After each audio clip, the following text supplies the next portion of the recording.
Terry Sims to Alabama State is exactly what this program needs at a time like this. Oh yeah, it's Locked on HBCU. Play my music. You are Locked on HBCU, your daily podcast covering HBCU sports. Part of the Locked On Podcast Network, your team every day.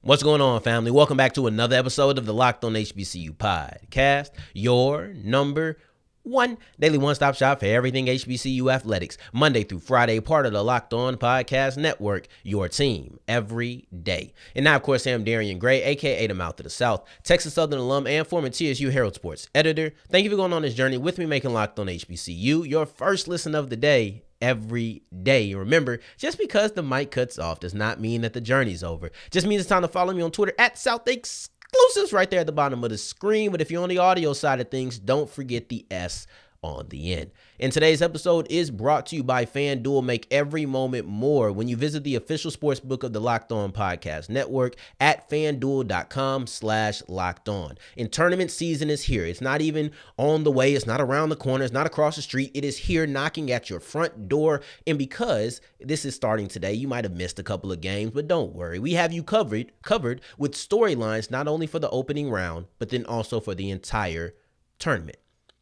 Before we get into that, let's start with some football, because Terry Sims to Alabama State is exactly what this program needs at a time like this. And the reason I say this is because you look at where Alabama State stands right now. And just before we get anything, he is not coming to be the head coach. I know he is the former Bethune Cookman head coach, but he's not coming for that role here. Eddie Robinson Jr. is doing more than enough to keep that thing covered, okay? He's coming for the director of football operations. But the reason it's perfect is because I look at where Alabama State is right now. Alabama State walked out of last season as, in my opinion, the third best team in the SWAC. But you know how they were able to do it? Let's not look at how they ended the season. Let's look at where they started the season. And no, they didn't start on some skid that they recovered from. It's about the fact that they started off this season and completed this season with a coach who had never coached before. Eddie Robinson Jr. wasn't coaching nowhere. He's coming in. He wasn't no head coach somewhere else. This is his first job. First year head coach. D. Davis, he was at Auburn, wasn't really playing. This is his first time really playing significant snaps as a collegiate quarterback. You're a first year quarterback and a first year coach, and you come out as the third best team in the conference. To me, the future is very bright for Alabama State. In that situation, that youth at the two most important leadership positions is exactly why I think that Terry Sims is a perfect fit for where Alabama State is right now. Coming in as an overseer, coming in as a guy who just kind of looks at the broad sense of the Alabama State program, I think is great for him. And I'm going to rattle off his qualifications. Now, you have to forgive me. He's been a coach this whole time. So, of course, his qualifications are going to sound like X's and O's because that's what he's done for the past 20 years. But he's not auditioning for a head coaching position. He's director of football operations. Let's remember that. That's very important. But what he's done as a head coach, it shows certain traits that I believe will be beneficial to Alabama State, even from that tall chair, even from that lifeguard stand that he's going to be at. I think it's going to be beneficial. Immediately, we look at Bethune-Cookman, and we see what he was able to do. He won a MEAC championship as the head coach of Bethune-Cookman. But when he was on the staff, he was a part of that stretch that won 5 MEAC championships in 6 years. A lot of people have flashes in the pan. That's what they call the Linsanity run now. I'm peeping what they saying on social media, but maybe saying and I'm peeping what they saying on social media probably makes me sound a little bit older than I actually am. But just know I don't like the term. But this will be a time to apply it. We've seen coaches win 1 championship. We've seen that and never reach those heights again. We've seen people be a part of a staff that wins 1, maybe even 2 championships. But 5 and 6 years is sustained success. That means you know what it feels. You know what it takes to achieve success and dominance multiple years in a row. Bring that into my program, please. I would greatly take that. Now you look at what he was able to do as a coach. Specifically, he's like a secondary guru. Not secondary like second place, but secondary like defensive backs, corners, and safeties. He's a guru when it comes to that. You look at what he was able to do to Bethune-Cookman's passing defense. Had them top 15, had them 12 one year, and a lot of times like, oh man, that's a really impressive year. Nah, I don't think he was really satisfied because the following year, he came in and they were 11th in pass defense. He had a safety who was top 5 in interceptions in the FCS. That part I'm going to need. First off, you're going to hear a lot of, secondary talk because that's what his specialty was. But then also when you look at who this team is, and I'm not saying he's going to come in and teach X's and O's, but I'm sure that he's going to be talking. I'm sure there's going to be certain residuals. I'm sure if he sees something that a guy is doing, like Maddox, he might be like, I'm going to help Avonte Maddox just because, he's a part of the program. That's important. He'll still do it. It's just not his focus. Leader in interceptions, or top 5 interceptions, top 15 in pass defense. You look at when he was at Louisiana Lafayette, they had a top 25 defense when he showed up. You look at what he was able to do when he was at Texas Southern. This stretches back about 20 years, but he had 2 cornerbacks who were able to go professional, one to the NFL, one to, I believe, the XFL. He has a long line of success, specifically with secondary pieces, but even if you take out the position, especially if you take out the expertise, he's shown the ability to develop talent.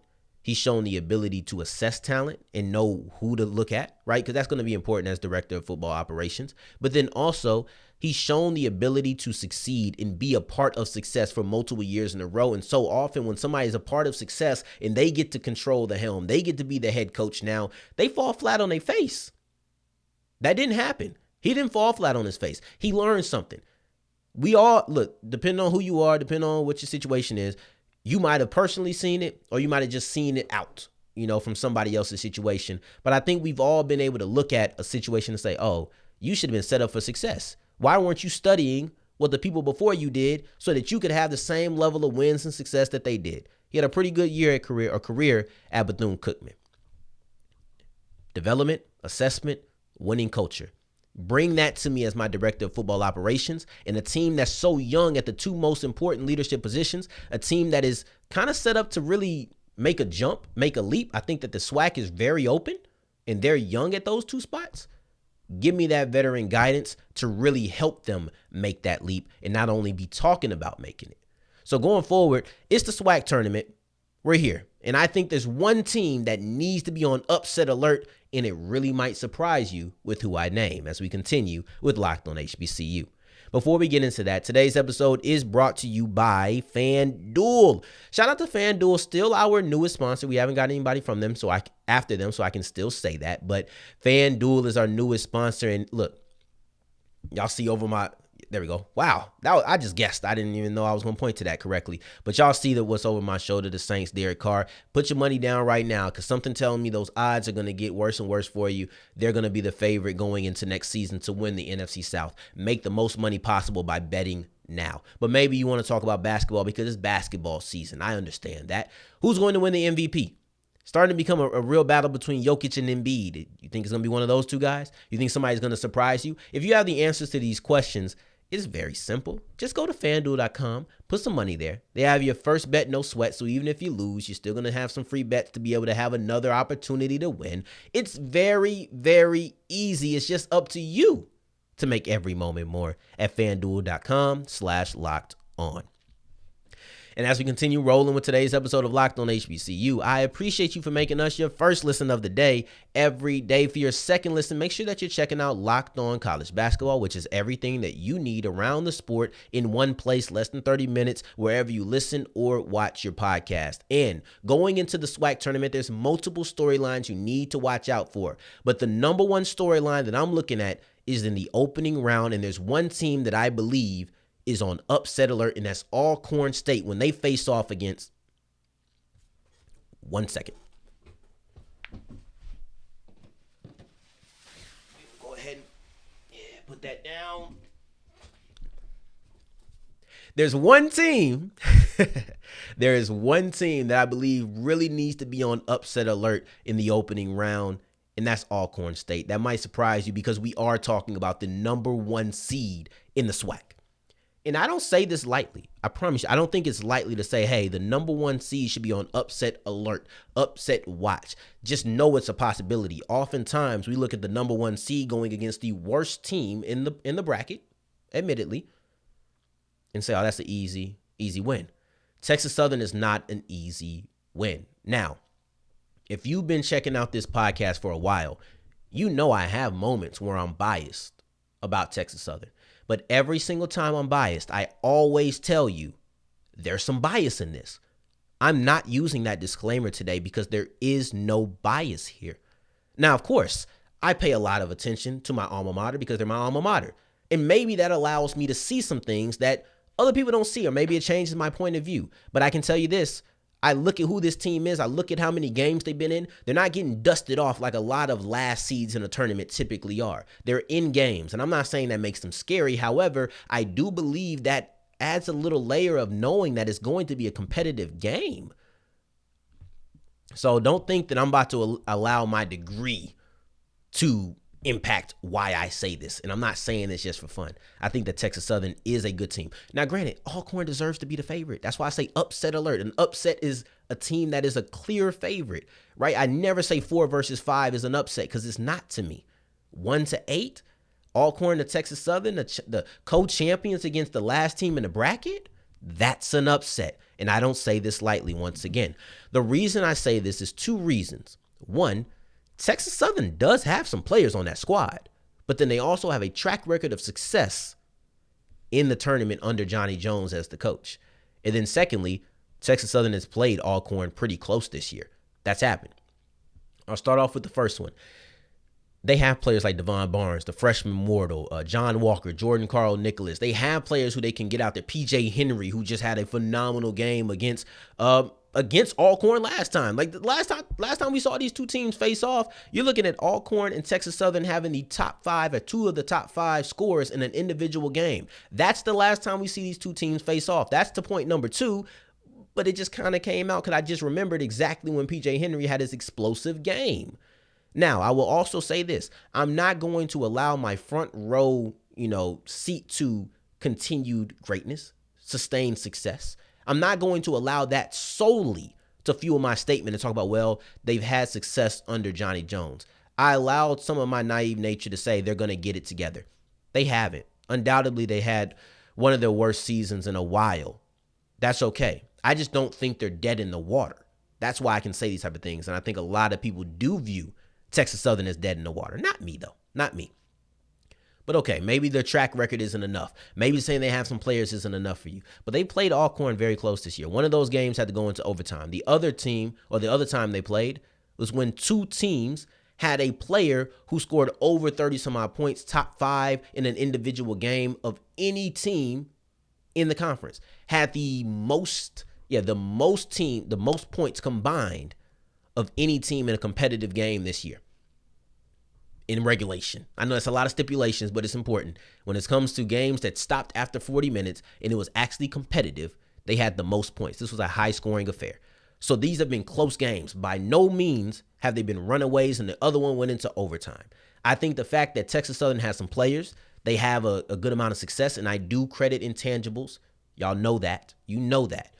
When I'm talking about Alcorn, I say the fact they've been in close games gives them a composure factor that some other teams might not have. I value intangibles and past success with a veteran team that has had that same level of success. It's not just the coach, it's some of the players too on that team. I value that going into the tournament, and I think that could lead to an upset. The other storyline, I guess I can kind of put this up now. I'll wait it out.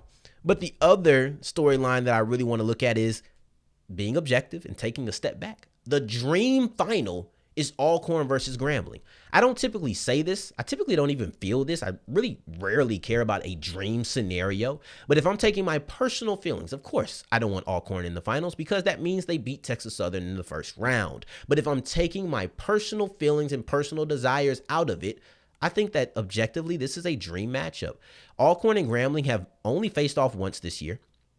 They've been 2 of the best teams in the conference for pretty much half of the season. Really pretty much the whole season, but they've been the 2 best teams for pretty much half of the year. Who wouldn't want to see these two teams face off? Co-champions, let them duke it out. Co-champions, coach of the year. They have so many co's. Let's decide who's going to be the better coach. Grambling, Alcorn. Who's going to be the better team? Who's going to be the real champions? Grambling or Alcorn? And we understand that they're the 1 and the 2 seeds, so they're not going to face off until the championship. I want to see it. I really want. I'm just going to be honest. As a fan in watching this, I don't hope that. I'll be lying. But let's just go with it because you understand what I'm saying. I hope that Alcorn and Grambling is the final that we get because I just want to see these two teams face off again. And about a minute ago, I said, probably about a minute and a half at this point, I said that they were the 2 best teams for pretty much half of the season. But before that, they were both behind Southern. And Southern kind of fell off to a point where it begs the question, is Southern a Cinderella team? They're the 4th seed. They can't be.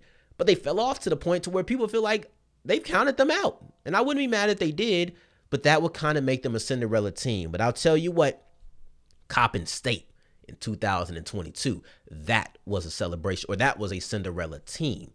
But can we see a repeat of that in the MEAC tournament in 2023? I don't know. But we'll look into the possibility of it as we continue with Locked On HBCU. And as we're wrapping up today's episode of Locked On HBCU, I appreciate you guys for making it all the way to the end, segment 3, and making us your first listen of the day. Thank you 2 times for that. I got to come up with a name for you. So if you belong to this group, to this tribe, let's go ahead and see. Let's see what a name can be for you. Now, I didn't buy this flag from Amazon for no reason. I'm going to hang this thing back up. 1 second.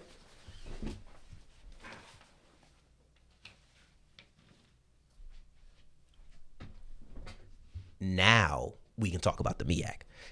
I don't want y'all saying I'm being biased or nothing like that. I don't want you saying that. I had 3 storylines to watch when we're talking about the MEAC tournament, none of which are actually going to be opening day, opening rounds. These are all going to be things you can follow up until Saturday. Yeah, even the first one. And the most interesting is, will there be another Cinderella team in the MEAC tournament this year? Now, last year, the reason I even think about this is because I think about Coppin State, and I can't help but get this feeling that it's really similar to last year. Coppin State, that's another team. You live by the 3, you die by the 3. Could they do it again this year and they beat a lot of the high-ranking teams? Could they do it? I'm sure you know what deja vu is, right? Studies say that 97% of people experience deja vu. 97% of people. And 2/3 of people, 97% experience at least once. 2/3 of people experience it on a regular basis. Now, if you're part of the 3% that has never experienced deja vu, I'm so happy for you, because as one of the people who is in that 2/3 who are experiencing it on a regular basis, it sucks feeling like you've been here before but not quite being able to place it. But I can place it here. And deja vu directly translates to already seen. I'm sorry, Miss Blanton, my high school French teacher. I had to look that up. Don't blame your teaching. You were phenomenal. But my personal retention is whatever the strongest antonym of phenomenal could be. So that's more so on me. But I was really good at the time. I was really good for those 3 years that I was there. Already seen. I've seen this story before. You know, it's a situation last year where you live by the 3, you die by the 3. Instead of being the 7th seed, you're the 6th seed this year, but it's still very close. It's a very similar setup to where Coppin State was last year and where they are this year. So the mixture of situation, play style, low seeding, slim chances given to them, it makes me feel like there could be a potential another Cinderella season, Cinderella tournament in store for Coppin State. But do I think it's going to happen? No. Do I think that Coppin State will be the team to do it? No. Because I don't think it's going to happen. Now, granted, I rule it out, but at the same time, that intrigues me. That intrigues me, the fact that the top 5 are so good. Howard, Norfolk, North Carolina Central, Morgan State, Maryland Eastern Shore. They're so good. Matter of fact, the cutoff starts at Coppin State. Like right there. It's like the top 5 teams I think are going to be able to win it, and then Coppin State. But the fact that we have such a strong top 5, but yet I can't shake the feeling that Coppin State is in a very similar situation they were last year, this storyline of a Cinderella team intrigues me to the utmost. But let's focus on the first and the third seed, two of those teams who are in that top 5, Howard and Norfolk State. With Norfolk State, I question, can they win a third straight MEAC championship? And the reason that's interesting is not only because it's 3 in a row. Who doesn't want a triumvirate? Who doesn't want a trio? Who doesn't want the trips, right? But they've never had to do it from so low. And I say so low very lightly because they're the third seed. That's not low at all, but it's lower than they're used to. Last year, number 1 seed, they win the championship. Year before that, they were the number 2 seed technically, right? At that time, the MEAC was still able to divide themselves into divisions, and that's how the tournament was set up. So they were the 2nd seed on their side of the bracket. But North Carolina A&T, the number 1 seed, they didn't even get to play a game because of COVID protocol. So essentially, Norfolk has been the number 1 seed in the MEAC tournament the 2 years that they have won their MEAC championships. So can they come from 3 to make it 3 in a row? Something to watch. Howard just recently broke that drought. They won their first conference championship in 36 years, either 36 or 38 years, but it's been over 30. That's a long time. Can they break the drought?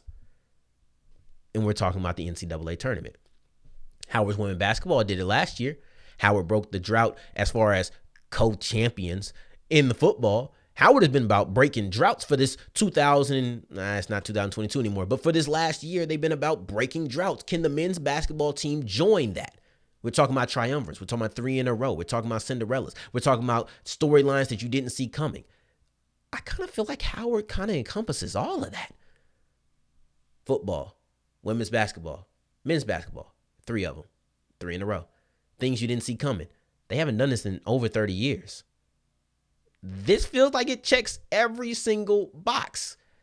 And if you really want to stretch it all the way to the beginning of the show to make it all the way come full circle, this feels like the perfect time for Howard men's basketball to take advantage of a star-studded marquee team that they have and kind of the run of success that Howard has been on over the last year and some change. So how you love that? Can Howard break their drought? Can Norfolk State make it 3 in a row despite never really winning from coming this low in the seeding? And if it's not one of those two, is it going to be another one of the teams in the top 5? Or do we have a Cinderella team? Y'all answer that for me, segment 3, folks. Answer that for me, trios. Let's start off there, right? Y'all answer that. Is there going to be a Cinderella team in this year's MEAC tournament? If so, who do you think is going to be? Answer that below. I'll pin that question. But I appreciate you for making us your first listen of the day every day. For the rest of the week, what's today? Tuesday? Wednesday? So we got 2 more episodes. We're going to be wrapping and recapping what's going on at these tournaments. So be on the lookout for that for the rest of the week and going into next week as we recap the end of the tournament. Man, for your second listen of the day, go ahead and check out Locked On College Basketball. That's what we're talking about. That's what we're focusing on. Go ahead and get everything you need around the sport, though, in one place. Isaac's doing a phenomenal job. Get it wherever you listen or watch your podcast. In the meantime, in between time, though, if you're looking for me, you can find me on Twitter at South Exclusives. Until the next time that we hear each other, family, take care. Stay blessed. Peace.